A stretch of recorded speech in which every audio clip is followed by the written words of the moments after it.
Meraki, to do something with soul, creativity, or love. Welcome to Meraki Mentors, a podcast featuring women who create.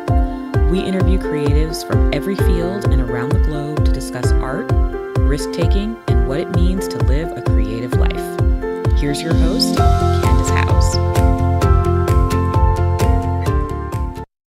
You're about to hear an enlightening discussion with yoga instructor and creative writer Anna Cantwell, who is based out of California, one of my favorite people, and someone who I admire so much for her inspiring and empowering words about mindful living and affirmative wellness. Some of the things we learned from Anna's conversation in this episode is the impact of our thoughts, the power of our habits, and the importance of mental and emotional health in being able to create the life that not only we desire, but that we all deserve as divine human beings. I just know you're going to absolutely love this episode. All right, welcome to Meraki Mentors. Thanks for joining us, everyone. Of course, this is your host, Candace House, and today we have one of my favorite people in the world. She's so positive and very talented. She is a yoga and meditation teacher in California, as well as a writer. And so today we are very, very happy and honored to have Anna Cantwell with us for Meraki Mentors. Anna, thank you so much for being here today. Thank you, Candace. It's such a beautiful thing to reconnect, and even though we're on opposite sides of the country, to create this together. Absolutely. And as just a little background, I met Anna during our undergraduate days at the University of North Carolina, kind of through our creative writing department. And so, we've just kind of been keeping in touch in a way over social media, as so many of us do. And it is great to be able to actually talk and kind of catch up on the things we've been doing the last few years. And the work that she does as a yoga instructor. So I guess we'll just get started with, I'll let you give us a little introduction of kind of what your path was to yoga and to California after you graduated. Yeah. So when I graduated school, I had it in my mind that I had to work full-time and be in school full-time. And that led me to Houston, Texas for a master's in education and a full-time job as a high school English teacher. Ooh. I am still really passionate about education, and what I discovered in my time in Houston was that I was kind of serving over my happipiness, and my mental and physical health were crumbling. I was working 14-hour days. I had night classes and classes on the weekends. And I knew that it wouldn't be forever. And even so, I just found that my schools didn't necessarily value the work that I was putting in, and I didn't have the resources that I needed to be able to really do my job well. Mm-hmm. I loved it. It was so rewarding, and I really wanted to continue to serve the education system. And I thought there's got to be a way to do this that I don't have to sacrifice my personal health. Because what I started to notice is that it was absolutely negatively affecting the students. I still believe that I was making a net positive impact. I really cared for my students, and many of them I still talk with. But at the end of the day, I was just too stressed out to really do my job well. And it was this intense stress that led me to yoga. I found that no matter what happened during my day, I could go to yoga for this 1 hour and kind of leave all of those problems at the door, even if it was just for that little bit. So not only did I get back into my body and get back into physical health, but also I learned how to tap back into my mind and my mental and emotional health. So with this discovery, I thought there's got to be a way to bring these kinds of tools, yoga, breath work, meditation, to schools, because kids are dealing with all of these same intense stressors that us adults are. Maybe they look a little bit differently, but how much more helpful would that be? Because the students that I was serving many of them were severely traumatized, and were way more worried about what they were going to eat or their weekend job than their English homework. So I stumbled across this amazing nonprofit that I've now linked up with, and they trained me to become a yoga teacher. And this experience was so transformative for me. I basically rewrote kind of the story of my life. And in that, I asked them, my teachers, if they were interested in spreading this work of yoga teacher training for public servants, so social workers, counselors, and school teachers, if they would be interested in taking it out to LA. I had already decided that I wanted to live in California, and to my great surprise, they said yes. Because I hadn't even graduated training at this point. This was I think right after week 1. And the day after I graduated yoga teacher training, I packed up my car and drove to California. It was a really wild ride. Since then, I have expanded my practice. So I teach at a couple of different studios out here. And I also lead meditation, which has been a really beautiful new practice for me in teaching. And I still work with students. So I tutor some students one-on-one. And it's been amazing to bring some of my yoga and meditation into those sessions for students that are traumatized, for students that have ADHD. And then I'm very, very pleased to say that we actually just wrapped up our first Mind Tribes, which is the name of our organization. Mind Tribes 200-hour yoga teacher training in LA. And graduated 5 new school teachers. We had a counselor and a behavior analyst that are now fully certified yoga teachers. That's awesome. So that was a huge fulfillment of my dream. And to say that happened just a year after moving to a totally new city feels incredible. Absolutely. That is, it's great when you're able to see, in so many ways, the fruits of your labor kind of coming full circle and impacting the lives of other people. That's probably one of the greatest rewards that anyone can have. Absolutely. And, especially as a teacher, sometimes you don't see the fruits of your labor for years, or maybe you even never really see them. So to have something that was a very concrete goal that I set and that I know is just going to make ripples in the world, it feels really amazing. I know that you mentioned how, getting started with yoga, how it really helped you to feel healthier in a lot of ways, in contrast to a lot of the stresses and other things that you were dealing with working and being in school full time. Would you like to share a little bit of what you feel yoga kind of helps to edify in a way? Is it just the meditation aspects, obviously the physical benefits? What do you think in the practice of yoga kind of helped you to reach a clearer mental space? Absolutely. When I graduated college, I was still dealing with some trauma that I had experienced. And this physical trauma left me really not wanting to be touched. It left me really uncomfortable in my body.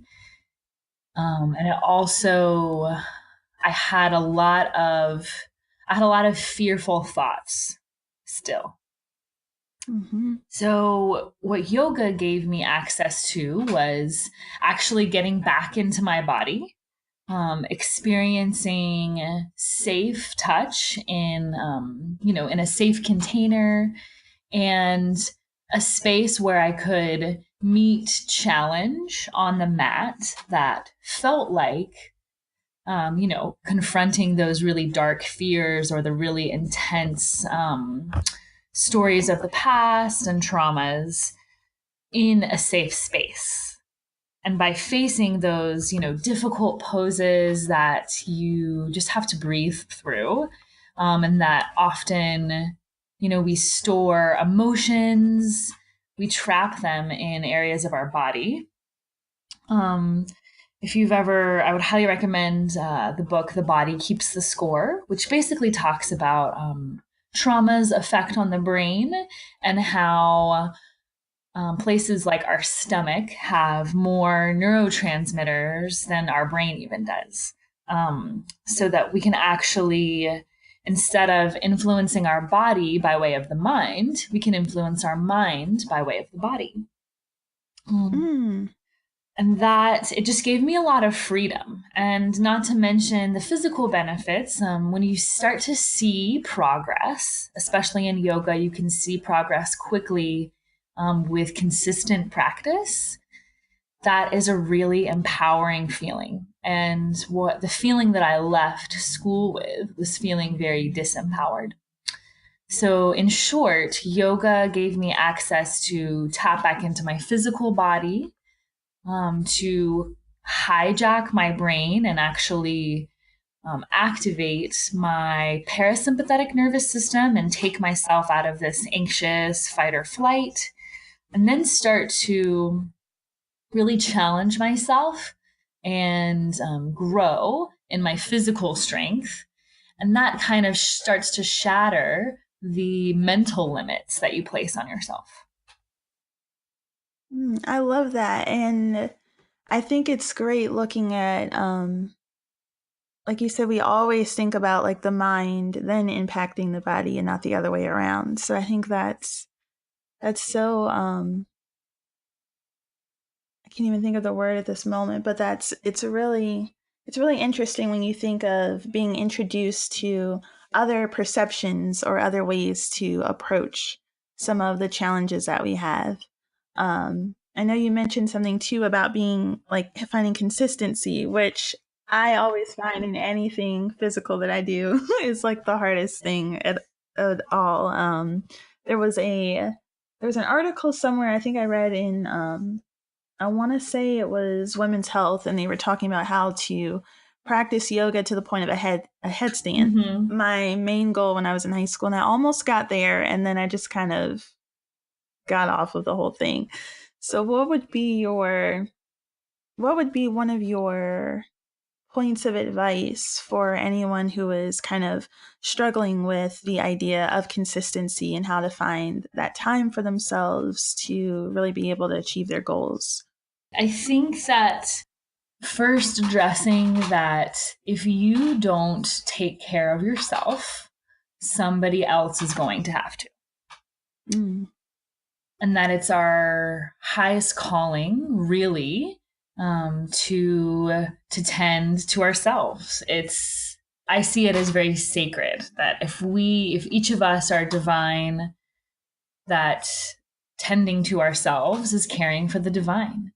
And we're such complex beings. And in this day and age where so much is thrown at us, so much information, in America, the mentality is very much go, go, go, stay busy. That yoga is very much in contrast to that. So it can be a fabulous reprieve that going to the gym or something like that may not necessarily give you. As for the consistency piece, what really helped me was, and I think probably anybody that recommends certain types of physical exercise will recommend this, is have a buddy. I had a fellow teacher at my school, and essentially our word to each other was our promise, our commitment. so that if, one of us didn't show up, that was breaking our promise to a friend.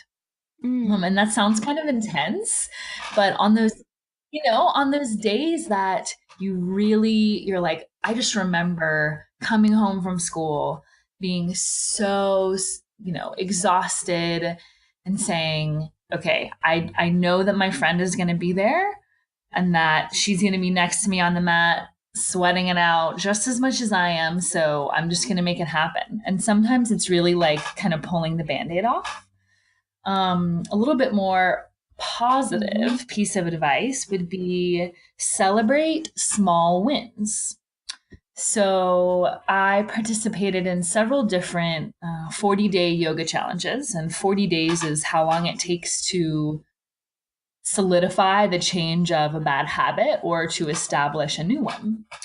So for 40 days, we would go to yoga 6 times a week, which was really, really pushing it for me. And every time I said, like, I don't have the time, there's no way I'm going to be able to do this. And in my time that I spent in Houston, I finished 6 of these challenges. Wow.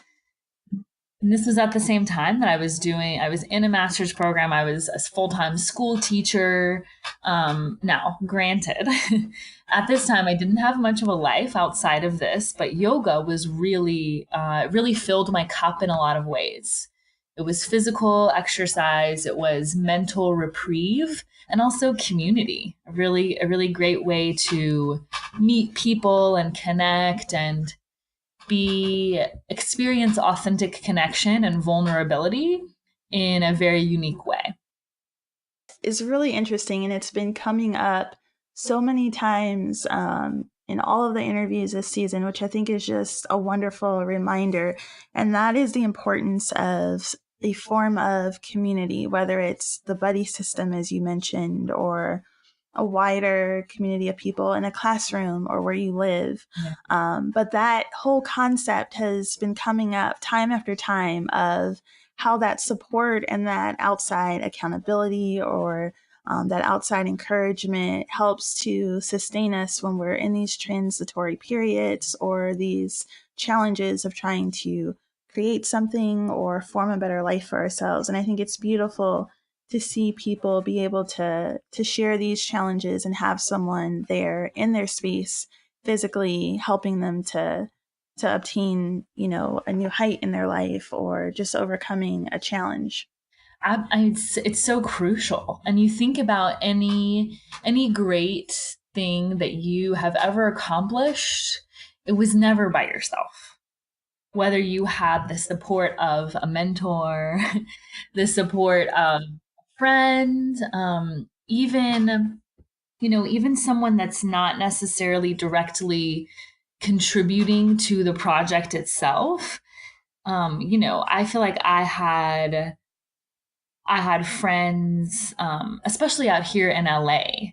A lot of people told me before I moved out here, oh, you're going to be really lonely when you first move there. And it's really hard to find community and to build authentic relationships. And I have found the complete opposite. That there's actually some really beautiful, powerful communities, people that are here to lift me up. And then you see that all our lives, we've been told that to grow, we have to push other people down, when in fact, everyone grows better when we support each other. Exactly. Just in the community that you found in LA and through yoga, how has that changed at all your perception coming from, how should I say this, as someone who is artistic in many ways, whether it's from your writing background or as yoga, has that kind of changed the way you have interacted with other people as, being more encouraging towards either people that you work with or even people that you just meet in passing? Absolutely.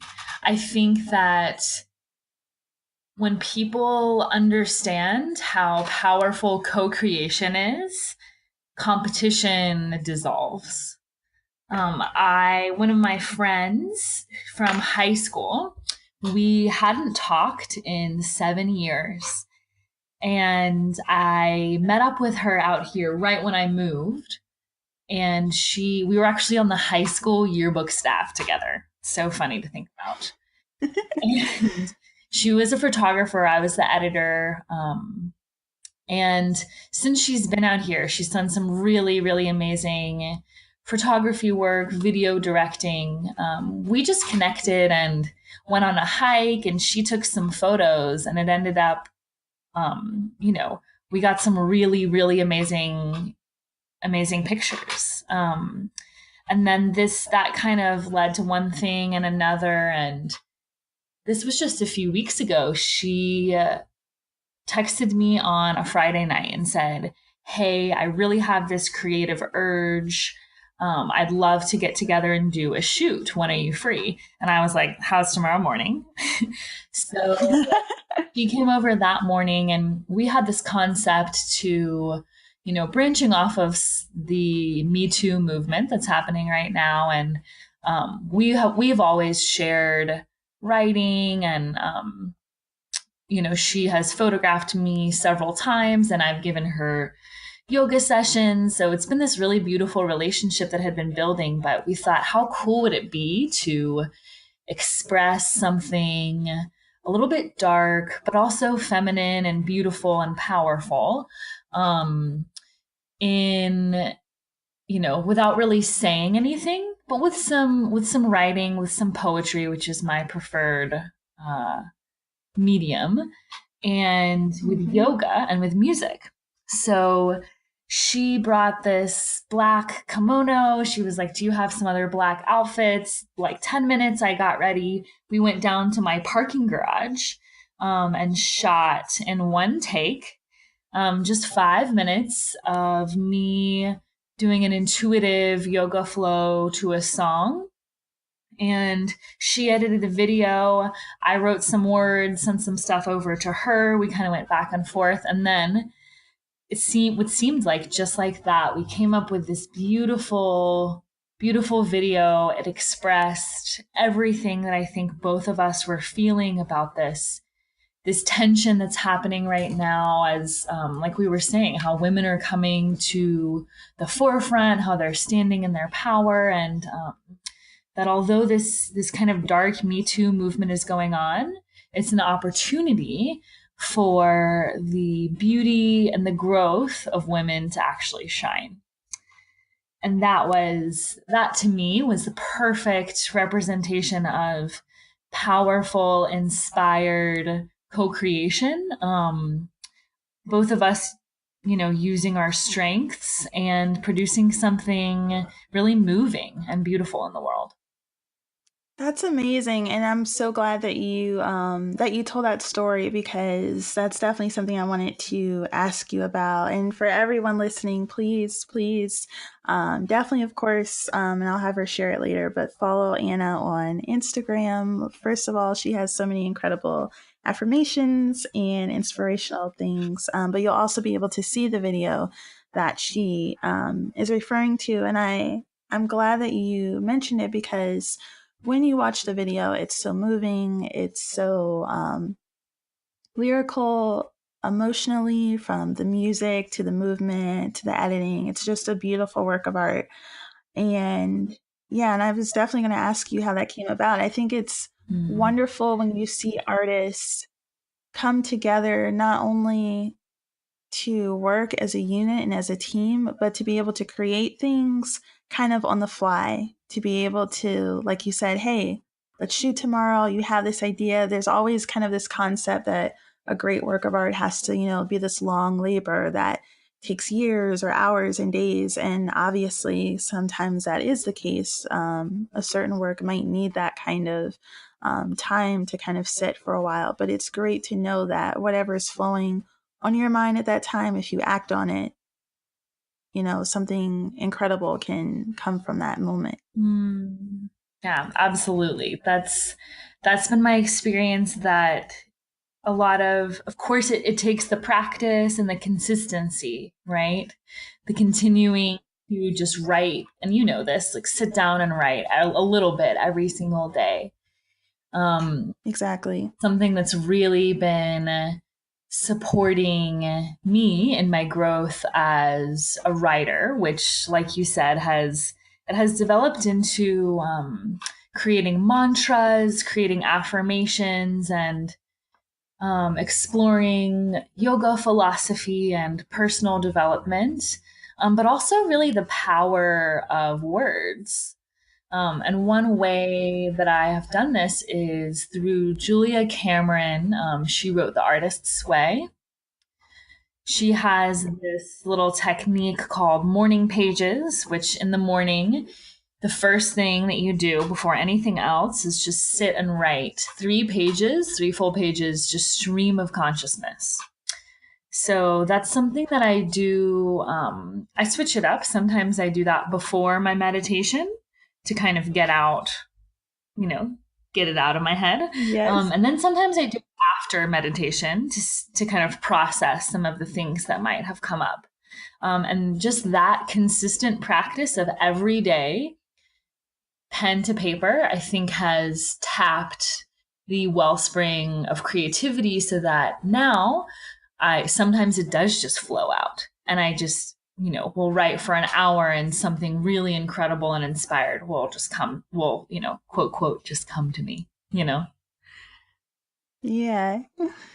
That's awesome. How would you say that you have evolved as a writer over the past, and you can choose a timeline, maybe a few months or a year? How has your perspective on it, and obviously your practice, as you just kind of mentioned with writing in the morning, how has that evolved since you first started writing? Mm-hmm.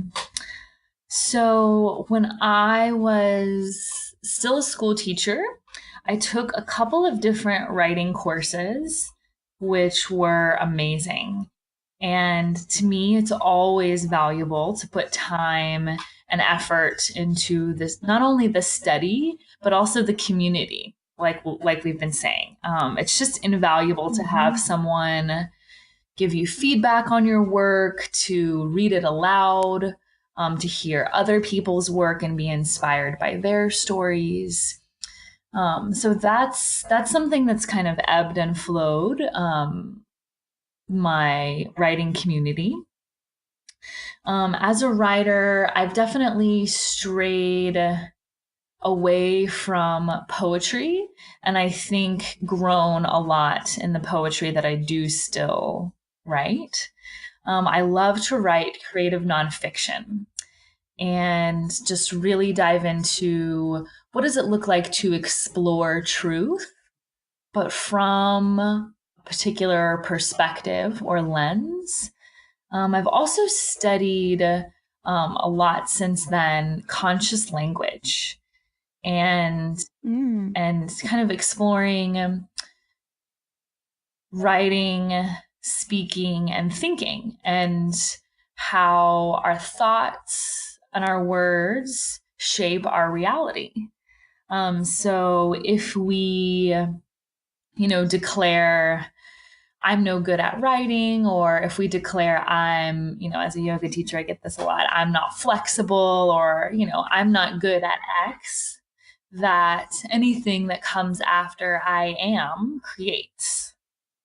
That's just one simple tool of conscious language, and I think now I really use language as a tool to create my life, whether it's setting goals, whether it's processing emotions, or whether it's creating affirmations or mantras. It's taken on kind of a whole new perspective for me, I suppose. And now I'm kind of delving into what it looks like to create intentional journaling prompts that prompt self-inquiry and processing of emotions. So kind of like how you process emotions physically with your body on the mat, journaling is something that I have used as a tool to work through some really, really tough stuff and quite literally rewrite beliefs, rewrite stories of what happened. And I'm working on a book of those prompts that should be ready in the next few months. First of all, I'll be first in line writing in the book. But I love that idea because I know even personally, like I remember getting like my first journal. I had like saved up my money for it and I just scribbled across it. But it was really the beginning of what's continued to be like a very therapeutic process for me. And I've noticed at certain times in my adult life where things have gotten hectic and there's moments where I back away and I'll open up the journal and it's been like a month or two. But that constant process of kind of writing my thoughts or my hopes or my fears or whatever has been very helpful. But the practice that I've never tried before was writing with prompts. And I think that is, even thinking of it now, I can already imagine just how beneficial that is to have your mind in a space where you're thinking about things that you haven't, or even if it's challenging, forcing you to kind of work through things in a way where you can kind of clear that out on the page and see it and have more clarity. So I think it's fantastic that that you're working on that project, because it's definitely something I encourage everyone to do, even if it's just a line or two or it feels weird, to start journaling in some sense. I love that you said that because I have a lot of friends that are verbal processors, but it's also nice to have a record of what you're processing. So voice memos are amazing for that. Yes. You can go back and listen to it. You can also do speech to text if you want to have some kind of written account of that. And it's just a cool other way to try different modes. You know, does writing in a physical journal work? Does typing work best for you? And it's just about whatever works best for you. Yeah, and it's so weird for me even now, like almost all of the work that I do, everything is kind of on the computer for the most part. Like it's very digital and very convenient, but I always find myself when I'm writing, whether it's for myself or even if I have an idea for something, coming back to the pen and paper. And it might seem so weird. Like I feel like most people, I see them and they're always typing on their laptops, but it's kind of that thing that keeps me sort of grounded where I can come and actually see my own handwriting and see how I was reacting in that space. You almost get a sense of your emotions or your urgency or your reflectiveness in that moment when you can see your handwriting. So absolutely everybody has their thing, like you said, whether it's hearing their voice and just finding what fits you and taking the time to do that is most important. I could not agree more. Now, I know I definitely wanted to ask you that, from as a person who understands creativity from a lot of different places, how would you recommend that meditation can be an asset to those who are creatives, regardless of what level they are, beginner, professional? How could they benefit from meditative practices? Hmm. I'm so glad that you asked this question because this has been a whole new world that's opened up for me. I lead meditations at a couple of different music management companies and for musicians. And a lot of what we've seen in the music industry, and especially for artists of all kind, is that art is suffering, right? That it's painful to make art, and that's what makes it so beautiful. Mm-hmm. Um, and I personally believe that artists, musicians, whatever kind of creative that you are, that you should not have to, your health shouldn't have to suffer, and that really artists do not have to die for their work. And that's something that we've seen, you know, Yes. even this year. And it's so sad to me. And I think that meditation is one of these solutions. That by stepping into a peaceful place, really by reconciling what's actually going on in your mind, and being able to observe it from an objective perspective, can allow you to travel to these dark places that maybe is some of the fruit of your creativity, and take yourself out of those places, recognize that that was a particular time and place, that that's not happening right now, and that actually your body is fine, your mind is healthy, and you don't have to stay there or wallow in that or feed those thoughts to create art from those places. I am so happy that you mentioned that and that you brought this up, because it's something that I've definitely been kind of sitting on myself and that I wanted to talk about. And I've seen a few people mentioning it as well, like on blogs and in different platforms, that it's so important to recognize that you don't, like you said, have to suffer or have to keep reliving certain traumas or just in general be unhappy to create something that's worthwhile or something that's affecting to other people. So I co-sign everything that you said, because it's something we have to remind ourselves of, because beautiful art can come from, those low moments, but we don't have to stay in those moments for our work to mean something. So it's so important to remember. I love the way that you said that. That you don't have to stay there, right? And meditation is, I see it as not only a way to tap into those places, but also a way to come out, and to realize that really the one thing, we try to control so many things in life, but the one thing that we actually can control are our thoughts. Absolutely. The one thing we have power over, and really ourselves, in short. What I know you mentioned, of course, the journal, but what other projects do you have in place coming up, or what kind of goals are you kind of setting in front of yourself that you would like to do one day? The next main project that I'm working on is this book that I mentioned. That's really come from deep inner work that I've done using writing as a pathway to rewrite my story. So definitely be on the lookout for that. That's kind of my next big goal.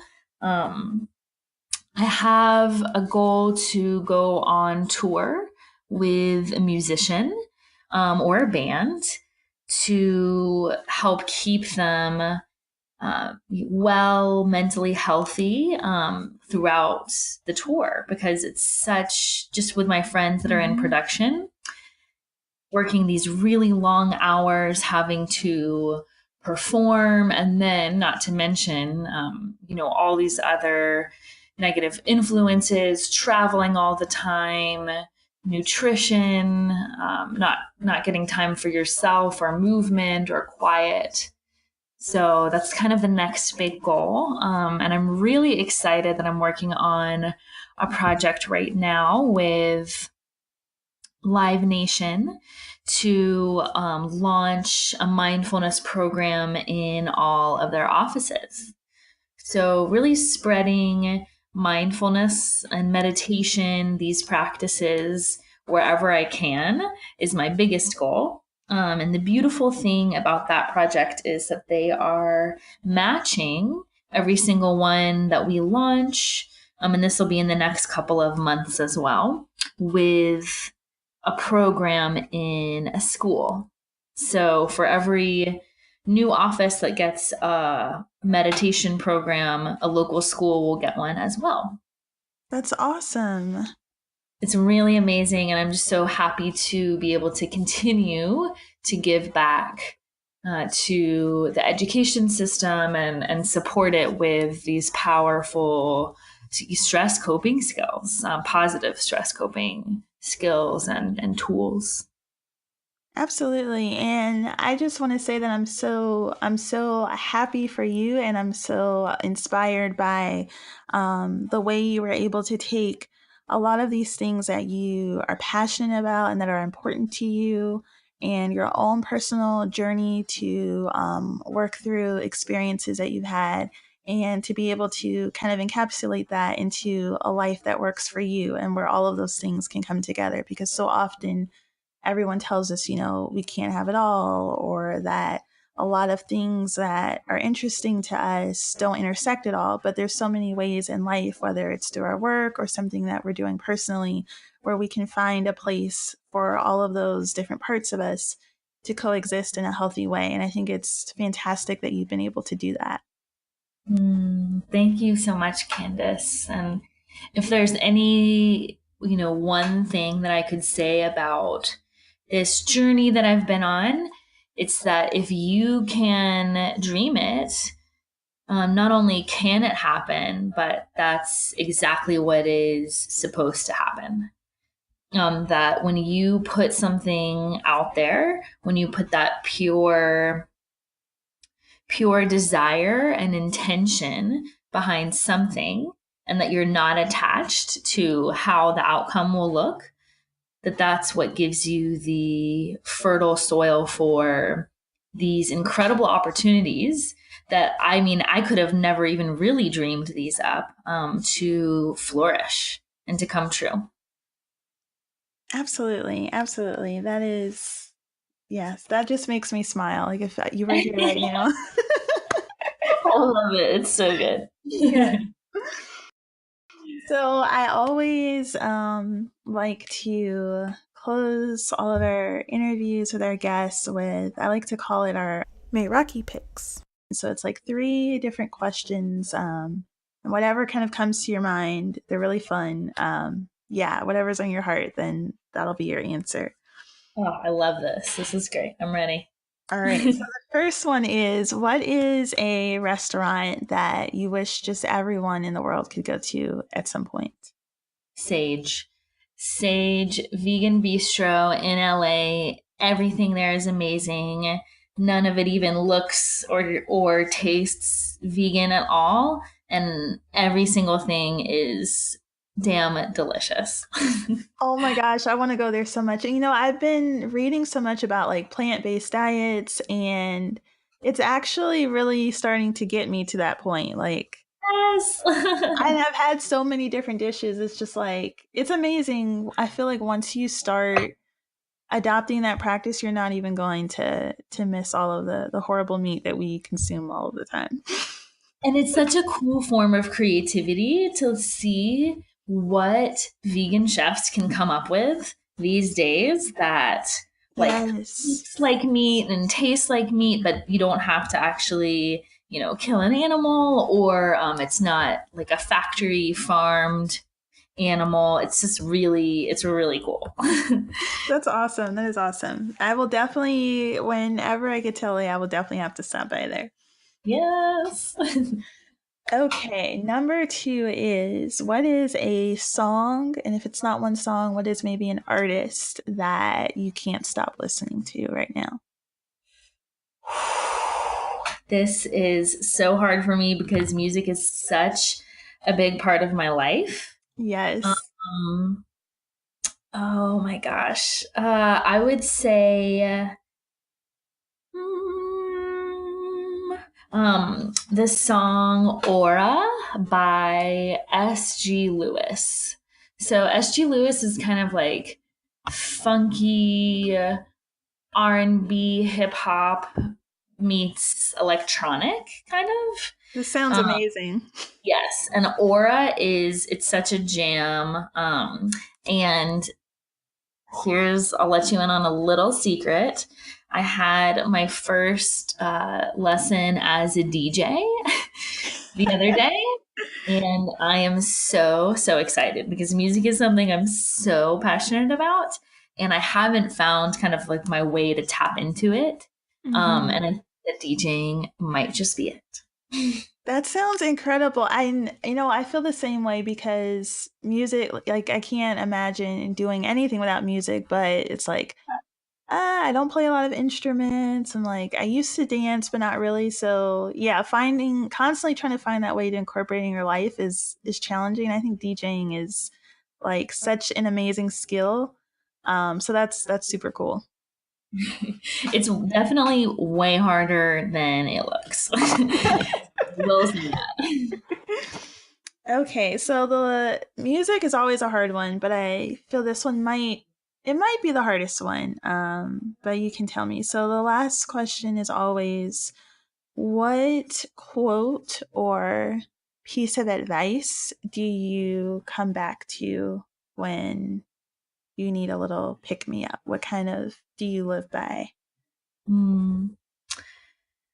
Maya Angelou, nothing can dim the light that shines from within. I love that so much. It's really become a mantra for me, to radiate from within, and that just reminding you that your locus of control is inside, and no matter what's happened in your life, in your past, no matter what is going on around you, that you always have the power to shine, to be a light to other people. That is fantastic. Where can we find you? So if we want to like follow you, or if anyone's in LA and they want to happy stalk you and take one of your sessions, where can we find you? I love it. So Instagram is the best way. My handle is at yog, YOG _Anna, ANNA. You can also check out my website, which is yogannala.com. And if you're in LA, I teach literally all over the city: Santa Monica, Echo Park, Eagle Rock, Beverly Hills. Samarasa Center is one of the studios. And I also teach at another studio called Madre. And yeah, really the best way in general is Instagram. So would love to have your support. Would love to hear any feedback or any, if anything that anybody's struggling with in terms of getting into yoga or meditation, a regular routine, or if you're stuck in your creative process, that's what I am here for. Anna, it has been just a joy and a pleasure to have you here today. I wish we were here for like 8 hours. There's so much more we could talk about. I know. Thank you so much, Candace. It's really special to be able to reconnect, and in such an inspiring way. And I see what you're putting out into the world, and just to think that, it seems like yesterday that we were sitting in class together, writing poetry. Yes. And just to see the different paths that our lives have taken, and to know that writing and creation has still played such a big role is such a beautiful thing to me.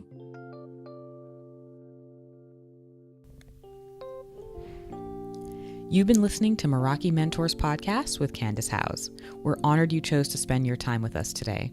To learn more about today's guest or the podcast, visit merakimentorspodcast.com.